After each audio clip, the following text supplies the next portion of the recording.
দর্শক, ময়মনসিংহে স্বাভাবিক নিয়মে চলছে অফিস, আদালত ও ব্যাংকের কার্যক্রম। ময়মনসিংহের ভালুকা থেকে আসাদুজ্জামান সুমন জানাচ্ছেন বিস্তারিত। ধন্যবাদ আপনাকে। ময়মনসিংহের স্থানীয় প্রশাসন আজ ভোর 6টা থেকে সন্ধ্যা 7টা পর্যন্ত কিন্তু কারফিউ শিথিল করেছে। তারপর থেকে কিন্তু আজ সকাল বেলা বাড়ার সাথে সাথে কিন্তু অফিস, আদালত, ব্যাংক এবং যে মার্কেট, দোকানপাট, বিপণী বিতান এগুলো কিন্তু খোলা শুরু হয়েছে। তো সব মিলিয়ে কিন্তু কারফিউ শিথিলের পর জনজীবনে এক ধরনের স্বস্তি বিরাজ করছে।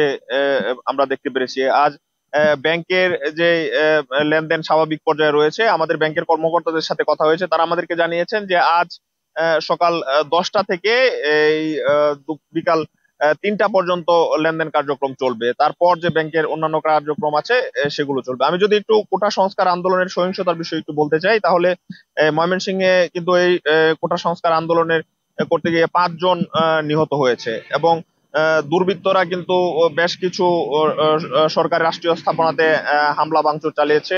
পুলিশের দুটি গাড়ি, এসিলেন্টের একটি গাড়ি কিন্তু পুড়িয়ে দেওয়া হয়েছে। ও সব মিলিয়ে যে এইসব সহিংসতা রয়েছে, এই সহিংসতার পরবর্তী সময়ে পুলিশ কিন্তু এইসব বিষয়ে মোট 15টি মামলা রুজু করেছে বিভিন্ন থানায়।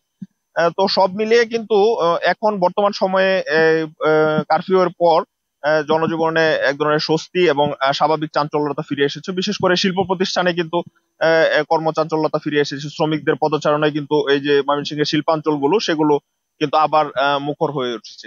তো সব মিলিয়ে ময়মনসিংহ থেকে এই ছিল কারফিউর বিষয় এবং আজকে সর্বশেষ।